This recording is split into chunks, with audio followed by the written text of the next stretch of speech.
कुरुक्षेत्र को ही क्यों चुना श्री कृष्ण ने महाभारत युद्ध के लिए? महाभारत का युद्ध पौराणिक युद्धों के इतिहास में एक अलग ही महत्व रखता है।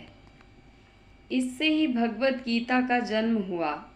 अधर्म पर धर्म की जीत की इस महागाथा में हर क्षण कोई न कोई कहानी या सीख समाहित है। इसी तरह युद्ध के लिए कुरुक्षेत्र को ही चुनने के पीछे रोचक कहानी है।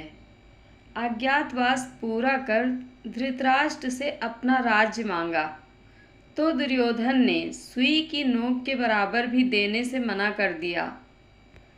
श्री कृष्ण भी युद्ध रोकने खुद दूत बनकर पहुँचे, लेकिन दुर्योधन ने युद्ध के बिना कोई समाधान मानने से इनकार कर दिया। अब युद्ध निश्चित होने के बाद भीष्म ने श्री कृष्ण को ही युद्ध के लिए उपयुक्त जमीन खोजने को कहा।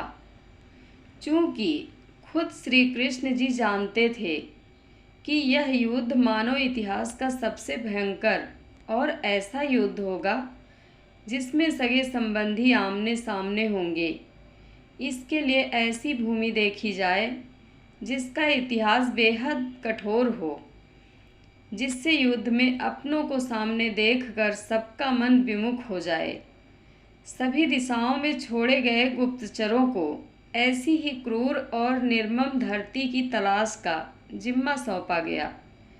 कुछ समय बाद गुप्तचरों ने बताया कि उन्होंने एक ऐसी जगह देखी कि दो भाई साथ मिलकर खेती कर रहे थे। तभी बारिश होने लगी। बड़े भाई ने छोटे भाई से खेत में मेड़ बनाने को कहा।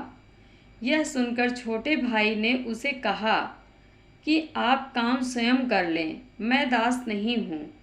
यह सुनकर बड़े भाई को गुस्सा आया और उसने खड्ग से छोटे भाई की हत्या कर दी। उसके शव से ही खेत में मेड़ बना दी। इतना सुनते ही आश्चर्यचकित कृष्ण ने भूमि का नाम पूछा तो गुप्तचरों ने कुरुक्षेत्र नाम बताया। कृष्ण जी समझ चुके थे कि यही वह भूमि है जहाँ भगवान परशुराम ने 21 बार क्षत्रियों को मारकर खून से 5 सरोवर बना दिए थे। ऐसी भूमि पर दया उत्पन्न ही नहीं हो सकता और यह महाभारत युद्ध के लिए सर्वोत्तम रहेगी। कुरुक्षेत्र के लिए एक और किंवदंती प्रचलित है कि देवराज इंद्र ने भगवान परशुराम जी से कहा था कि जो भी कुरुक्षेत्र में प्राण त्याग करेगा वो सीधे स्वर्ग जाएगा।